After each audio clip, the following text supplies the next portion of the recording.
rejeté à la porte de l'église et transformé par la foi. Je m'appelle Roberto Carlos da Silva. J'ai 53 ans.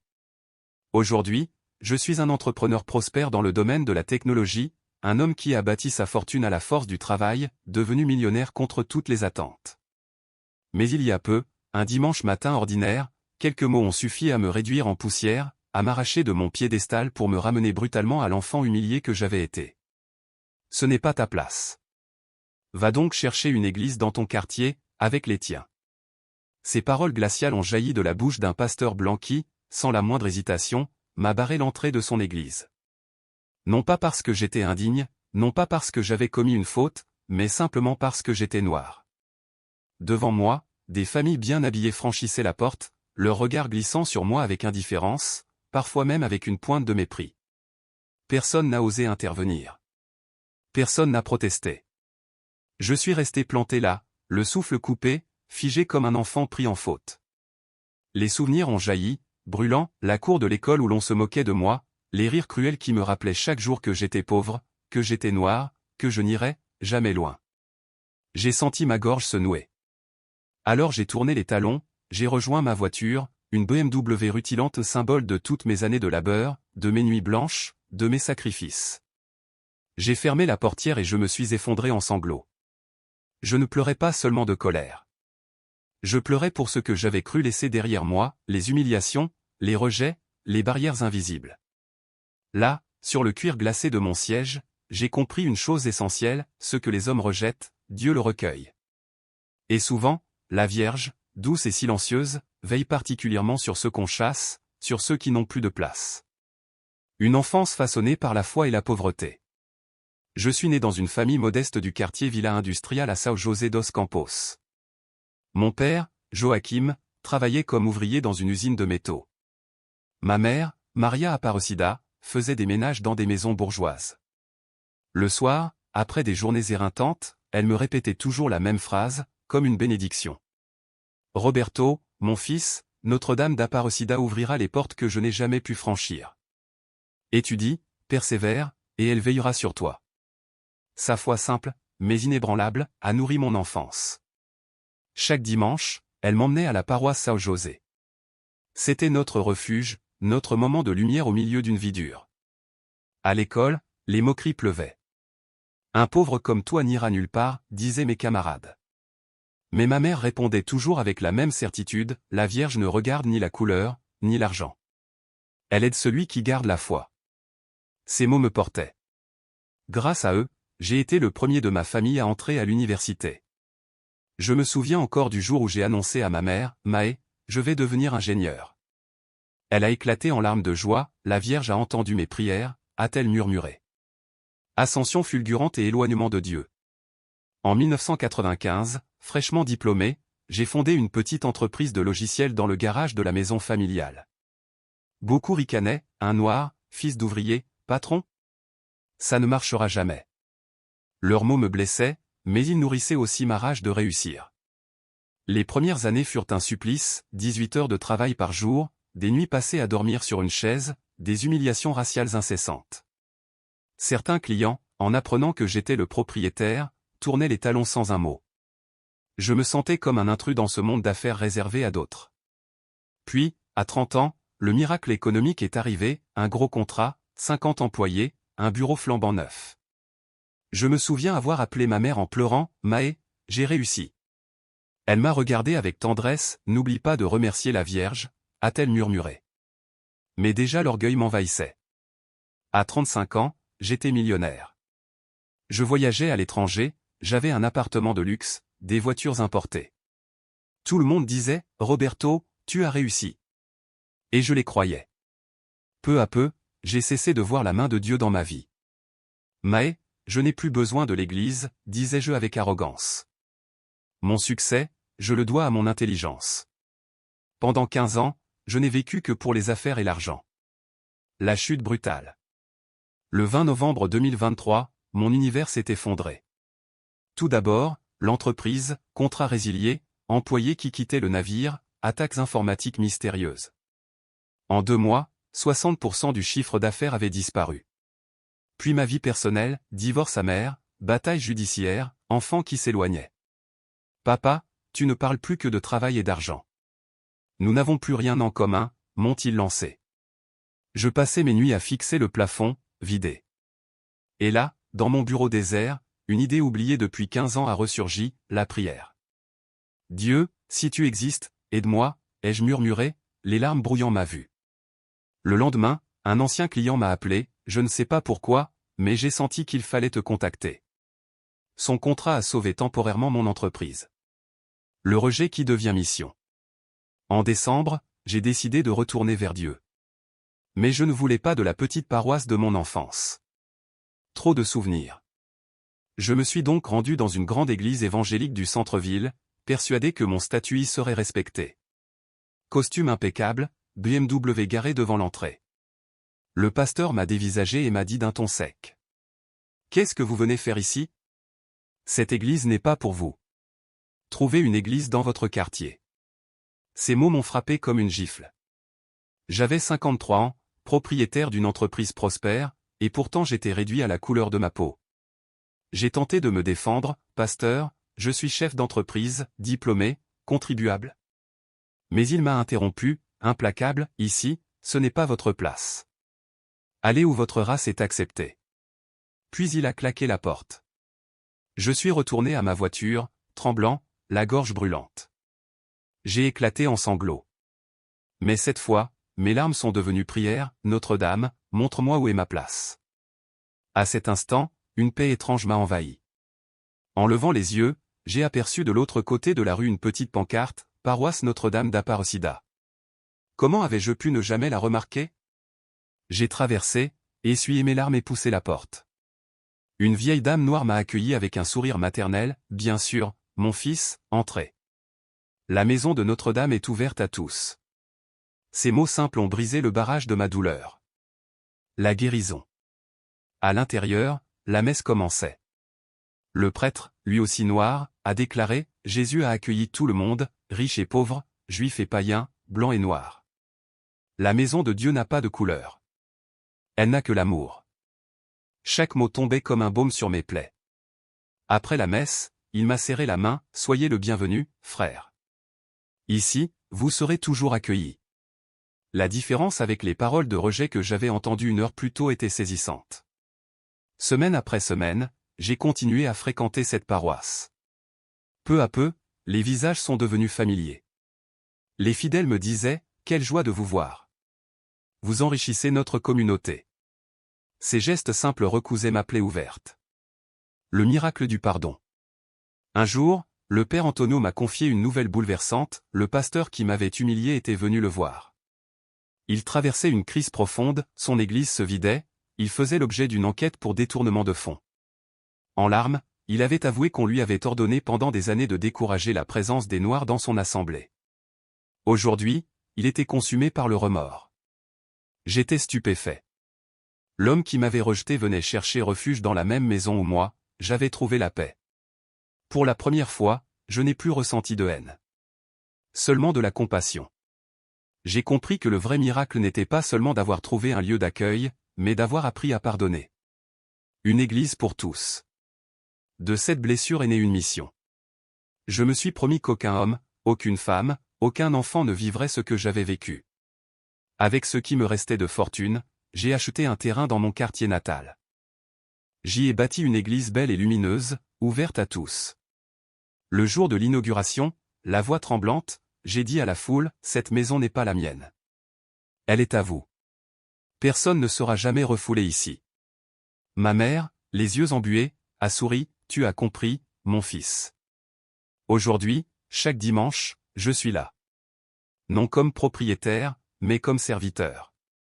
Et chaque fois qu'une personne franchit et porte le cœur lourd, je me souviens de ce matin où j'ai pleuré dans ma voiture. Ce matin où le rejet des hommes est devenu le commencement de l'œuvre de Dieu. Témoignage de Roberto Carlos da Silva. Ce qu'il me raconta me laissa sans voix. Ce dimanche-là, juste après m'avoir humilié à la porte de son église, le pasteur était retourné à l'intérieur. À peine avait-il refermé la porte que tout bascula. Les lumières s'éteignirent d'un seul coup, le système de sonorisation se tut, et le temple tout entier fut plongé dans un silence oppressant. Les fidèles, saisis par la peur, se levèrent précipitamment, sortant en désordre, comme si une main invisible avait décidé de dissoudre l'assemblée. Je demandai d'une voix tremblante, n'osant presque pas formuler la question qui brûlait mes lèvres. Père, était-ce un signe? Il hocha la tête, et son silence fut plus éloquent que des mots. Roberto, me dit-il finalement, Notre-Dame lui a montré ce jour-là qu'il avait commis une faute grave. Rien, depuis, n'a plus fonctionné dans sa vie. Tout s'est défait comme un tissu fragile qu'on déchire. Je frissonnai. Était-il possible que la Vierge m'ait protégé de manière aussi concrète? Non seulement elle m'avait conduit vers l'Église catholique, mais elle avait aussi révélé au grand jour l'injustice que j'avais subie. Je demandai alors. Père, veut-il me demander pardon? Oui, répondit doucement le prêtre. Il est profondément repentant. Mais je lui ai rappelé que tu n'avais aucune obligation de pardonner. Le racisme laisse des cicatrices profondes. Ces paroles furent pour moi comme un baume sur une plaie encore vive. 3 mois de fréquentation régulière de la paroisse m'avaient permis d'en connaître chaque recoin, les fuites d'eau qui imbibaient les bancs les jours de pluie, les murs écaillés, les chaises bancales, l'autel parfois trempé. Le père Antonio accomplissait des miracles avec presque rien, toujours souriant malgré la fatigue, il portait seul le poids d'une communauté entière. Un dimanche, après une messe où l'eau avait goûté directement sur l'autel, je m'approchai de lui avec conviction. Père, je veux aider. La Vierge m'a béni avec des ressources, et il est temps que je les mette à son service.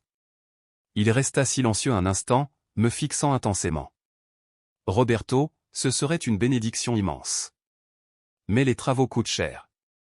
Je ne voudrais pas que tu te mettes dans une situation difficile. Je répondis sans hésiter. Dieu m'a donné la prospérité précisément pour ce genre de moment. Nous commençâmes petit, un nouveau système de sonorisation, la réparation des toilettes, la peinture des murs, des bancs flambant neufs. À chaque amélioration, les paroissiens pleuraient d'émotion. Une vieille dame, me serrant la main avec force, me dit un jour : « Cela fait des années que nous rêvions d'une église digne. Vous êtes un instrument de Notre-Dame. » Ces mots allumèrent en moi une joie qu'aucun de mes succès professionnels n'avait jamais pu m'offrir. 6 mois plus tard, je fis une proposition qui laissa tout le monde bouche bée. Père Antonio, si nous construisions une église entièrement neuve. Moderne, vaste, lumineuse, à la hauteur de notre communauté? Il pâlit comme s'il venait d'entendre une folie. Roberto, cela coûterait des millions. C'est un rêve trop grand pour notre réalité. Mais j'étais décidé. Père, dis-je avec force, Notre-Dame m'a donné ses ressources pour les mettre à son service. Je veux bâtir un sanctuaire digne de sa gloire. Mon annonce fit naître un élan incroyable. Architectes, ingénieurs, ouvriers vinrent offrir leurs services, souvent à prix symbolique.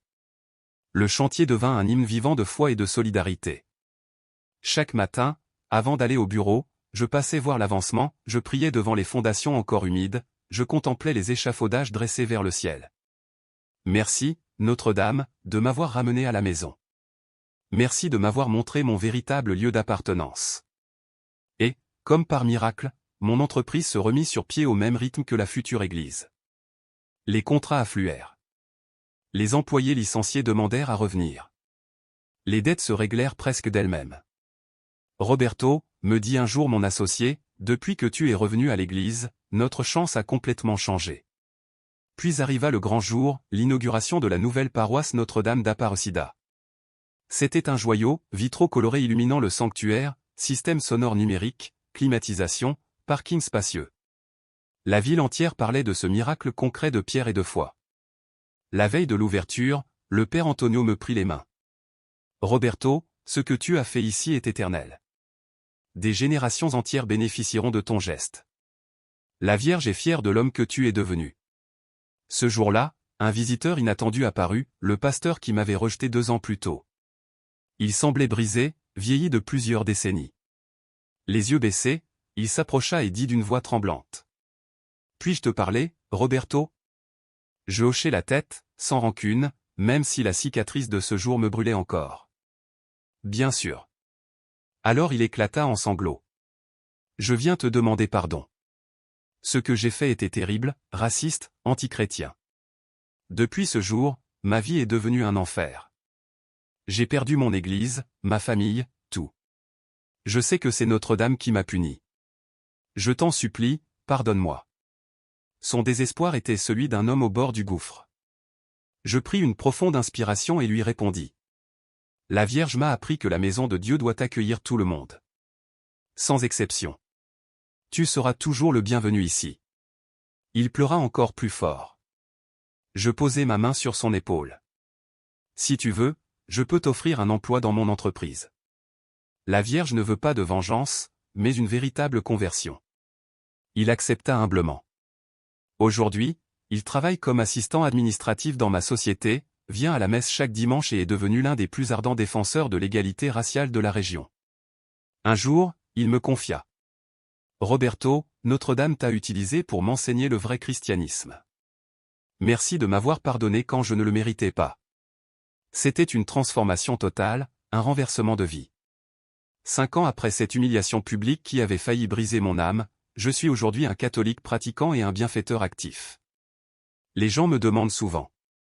Comment ta foi a-t-elle pu transformer ta vie à ce point? Je leur réponds toujours. C'est Notre-Dame d'Aparecida qui m'a ramené quand les hommes m'avaient rejeté. Elle s'occupe particulièrement des humiliés et leur donne une place d'honneur à la table de son Fils. Aujourd'hui, la paroisse Notre-Dame d'Aparecida est devenue un phare spirituel pour toute la région du Val d'Oparba. Mariage, baptême, première communion, confirmation, tout se déroule dans un lieu digne et lumineux que j'ai eu le privilège d'aider à bâtir. Ma mère, Donna d'Aparecida, eut la joie de voir l'église achevée avant de partir pour la maison du Père. Elle me prit la main et me dit, les yeux brillants. Mon fils, Notre-Dame s'est servie de toi pour accomplir quelque chose de beau et d'éternel. Je suis fier de l'homme que tu es devenu. Ces paroles sont gravées dans mon cœur. Je lui répondis, les larmes aux yeux. Maman, c'est toi qui m'as enseigné l'amour de la Vierge. Tout a commencé grâce à ta foi simple et authentique. Ceci est mon témoignage, celui d'un entrepreneur noir, rejeté un jour d'une église évangélique à cause du racisme, et qui a trouvé refuge dans le catholicisme grâce à l'intercession puissante de Notre-Dame d'Aparecida. Elle m'a appris que le rejet des hommes peut être une réorientation divine, que parfois, l'humiliation est le chemin providentiel qui nous mène à notre véritable mission. Aujourd'hui, je comprends que cette épreuve douloureuse était la manière dont Dieu m'a ramené à mes racines spirituelles. Notre-Dame a transformé le poison du préjugé en bénédiction et m'a ramené définitivement à la maison. Je n'oublierai jamais le jour où j'ai compris qu'elle ne m'avait jamais puni pour mes 15 années d'arrogance spirituelle ni pour mon éloignement volontaire. Elle ne m'a pas rejeté. Elle m'a attendu avec patience. Et lorsque le monde m'a fermé ses portes, elle m'a accueilli comme une mère attendant son fils prodigue. Assis dans ma voiture, les larmes brouillant ma vue, je crus entendre sa voix me murmurer. Joao Roberto, viens à la maison, mon fils. Ici, tu n'es pas un visiteur toléré, tu es un enfant bien-aimé. Ce jour-là, j'acceptai cette invitation maternelle avec une gratitude bouleversante. Depuis, chaque fois que je vois un autre entrepreneur noir victime de préjugés, je lui parle avec l'autorité de quelqu'un qui a survécu à cette blessure. Je lui dis, Notre-Dame d'Aparecida veille sur nous. Elle nous donne la force de transformer notre douleur en bénédiction.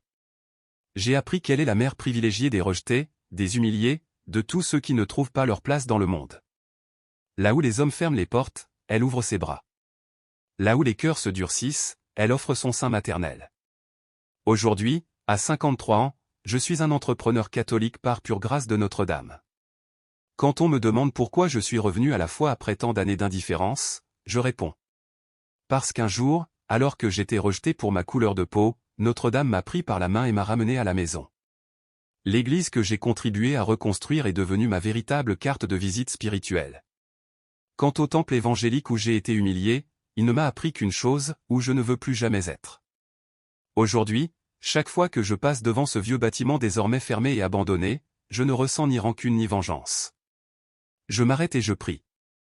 Vierge Marie, convertis les cœurs racistes. Montre-leur que la maison de Dieu n'a ni couleur ni classe sociale. Elle n'a qu'un seul langage, celui de l'amour. Car j'ai compris que la mission de Notre-Dame est de transformer les rejetés en instruments de sa gloire, de faire de l'humiliation un tremplin vers la grandeur spirituelle. Elle m'a appris que le véritable, chez soi, n'est pas l'endroit où l'on est toléré par convenance, mais celui où l'on est aimé par choix. Ce n'est pas l'endroit où l'on nous accepte avec condescendance, mais celui où l'on nous accueille comme un enfant attendu et désiré. C'est ainsi que j'ai découvert, au cœur de mon humiliation, ma véritable maison. Témoignage de Roberto. Je n'aurais jamais cru qu'un jour je me retrouverais à raconter une telle histoire. Pendant longtemps, je me suis senti étranger dans les lieux qui portaient pourtant le nom de Dieu. Mais il a suffi d'un détour inattendu, d'une blessure profonde transformée en grâce, pour que ma vie bascule et que je découvre, dans l'Église catholique, un accueil et une mission que je n'avais jamais imaginés. Au début, c'était presque timide. Je venais chaque semaine, me glissant parmi les paroissiens de cette petite église ancienne. Peu à peu, des visages que je ne connaissais pas ont commencé à s'éclairer en me voyant franchir la porte. On me serrait la main avec chaleur. « C'est une joie de vous avoir parmi nous. » Ces paroles simples avaient sur moi la force d'un baume. J'avais trouvé ma communauté. Un jour, j'ai annoncé la nouvelle à ma mère, Donna Aparida. « Maman, je suis revenu à l'église catholique. » C'est Notre-Dame qui m'y a ramené. Ses yeux se sont remplis de larmes, et elle a pleuré comme une enfant. Ce n'étaient pas des larmes de douleur, mais de joie pure. Elle savait combien mon cœur avait erré loin de Dieu, et elle voyait enfin une lumière revenir dans ma vie. 3 mois plus tard, je connaissais les moindres recoins de cette paroisse. Je voyais ses failles, ses besoins criants. Le toit laissait passer la pluie, les bancs étaient branlants, l'électricité faiblissait, et les moyens manquaient. Je n'ai pas pu rester spectateur. Un soir, je me suis approché du père José. « Mon père, puis-je aider financièrement ?» Il m'a regardé, surpris, presque embarrassé. « Ce serait une bénédiction, mais nous ne voulons pas vous mettre en difficulté. » Alors je lui ai expliqué. Dieu m'avait comblé matériellement. Je savais qu'il était temps de redonner. Et redonner non pas seulement de l'argent, mais du cœur, de l'énergie, de la gratitude. J'ai commencé par offrir un nouveau système de sonorisation, pour que la parole résonne avec clarté. Puis j'ai financé la rénovation des sanitaires, fait repeindre les murs, modernisé l'éclairage. Peu à peu, pierre après pierre, l'église reprenait vie. Et moi, je retrouvais ma vocation, bâtir. Pas seulement des projets d'affaires, mais des espaces de vie et d'espérance. Quand je voyais les paroissiens sourire en découvrant chaque amélioration, une reconnaissance immense montait en moi. C'était comme si Notre-Dame elle-même m'avait guidé jusqu'à eux, m'avait tendu la main pour me dire « Ici est ta maison ». Cette gratitude réchauffait mon cœur d'une façon que je n'avais pas ressentie depuis des années. 6 mois plus tard, ma joie débordait. J'étais animé d'un élan irrésistible, il fallait aller plus loin. Après une messe, je suis resté avec le père José. « Père, ai-je dit, et si nous construisions une église nouvelle ? Une grande église, moderne, digne de notre communauté ?» Il m'a dévisagé, les yeux écarquillés. « Roberto, cela coûterait des millions. » Alors j'ai souri. « Père, Notre-Dame m'a donné les moyens pour cela. Mon cœur brûle du désir d'ériger un temple splendide en son honneur, un lieu où chacun sera accueilli, respecté et élevé. » Ce projet n'était pas une idée passagère, il venait des profondeurs de mon âme. Il était né du souvenir de mon humiliation, transformé en mission. La nouvelle s'est répandue comme une flamme dans tout le quartier. Architectes, ingénieurs, ouvriers, chacun voulait participer. Beaucoup ont réduit leurs tarifs, d'autres ont offert leurs services gratuitement. « Roberto, votre générosité nous inspire », disait-il. Pendant 2 longues années, le chantier a battu son plein. Et chaque matin, avant d'y aller, je m'agenouillais dans la petite chapelle provisoire. Mes prières étaient simples. Merci, Notre-Dame, de m'avoir ramené à la maison. Merci de m'avoir montré ma place. Le jour où les portes de la nouvelle église se sont ouvertes pour la première fois, ce fut un événement historique. La ville entière en parlait. Le bâtiment se dressait, majestueux, inondé de lumière. Les vitraux resplendissaient, une cloche neuve appelait à la prière, l'autel de marbre semblait taillé dans l'éternité. 1000 personnes pouvaient désormais y entrer, et chaque détail respirait la beauté et la dignité. Ce jour-là, le père José avait les yeux baignés de larmes. « Roberto, dit-il en me serrant les mains, vous avez accompli ici quelque chose d'éternel. Des générations entières viendront prier dans ce lieu. » Mais le moment le plus inattendu s'est produit à la fin de la cérémonie. Dans la foule, j'ai aperçu un visage que je n'aurais jamais pensé revoir, le pasteur qui, des années plus tôt, m'avait humilié, m'interdisant l'entrée de son église parce que j'étais noir. Il s'est approché, mal à l'aise, visiblement troublé. « J'ai appris que vous aviez construit cette église », m'a-t-il dit d'une voix hésitante. « Félicitations. » Un seul mot. Mais pour moi, il avait le poids de la reconnaissance tardive. Je l'ai regardé sans colère, le cœur en paix. Pasteur, ai-je répondu doucement, Notre-Dame m'a appris qu'une maison de Dieu doit accueillir tout le monde. Vous serez toujours le bienvenu ici. C'était cela, la plus grande leçon de ma foi, transformer la blessure en porte ouverte. Aujourd'hui, 5 ans après l'humiliation qui avait bouleversé ma vie, je suis un catholique pratiquant, un bienfaiteur engagé dans ma communauté. On me demande souvent. Roberto, comment ta foi a-t-elle changé ta vie à ce point? Ma réponse est toujours la même, ce n'est pas moi. C'est Notre-Dame qui m'a ramené quand j'avais été rejeté. Elle veille sur les humiliés. Elle réserve une place particulière à ceux que le monde méprise. Et ici, à Parocida, la paroisse Notre-Dame est devenue un phare. Mariage, baptême, première communion, tout se célèbre désormais dans un lieu digne, lumineux, vivant, que j'ai eu la grâce de contribuer à bâtir. Avant de quitter ce monde, ma mère a pu voir l'église achevée. Elle a posé sa main tremblante sur la mienne et a murmuré. « Mon fils, Notre-Dame s'est servie de toi pour accomplir quelque chose de magnifique. Je suis fier de toi. » Ces mots resteront gravés dans mon cœur jusqu'à mon dernier souffle. Voilà mon témoignage. Je suis un entrepreneur noir qui fut rejeté dans une église évangélique à cause du racisme, mais qui trouva l'accueil véritable dans l'église catholique grâce à l'intercession de Notre-Dame de Parocida. Elle m'a appris que le rejet humain peut être une redirection divine. Que l'humiliation peut devenir le chemin vers notre véritable vocation. Aujourd'hui, je sais que cette épreuve n'a pas été un hasard.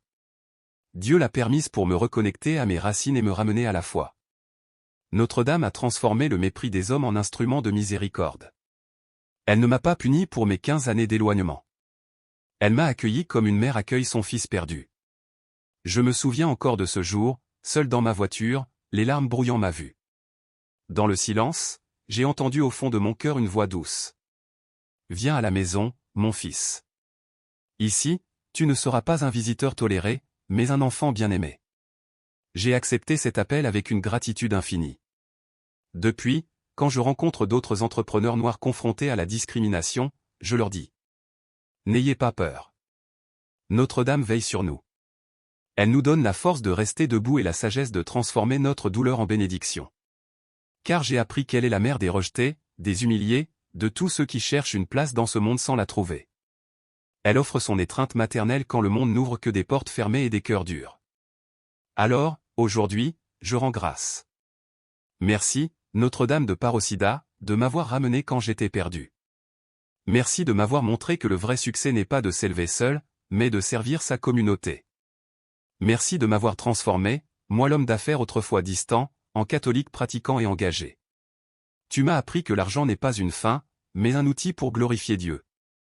À 53 ans, je peux dire avec certitude, je suis un entrepreneur catholique par pure grâce. Et lorsque quelqu'un me demande pourquoi j'ai retrouvé la foi, je réponds simplement. Parce que Notre-Dame m'a ramené à la maison quand les hommes m'avaient fermé la porte.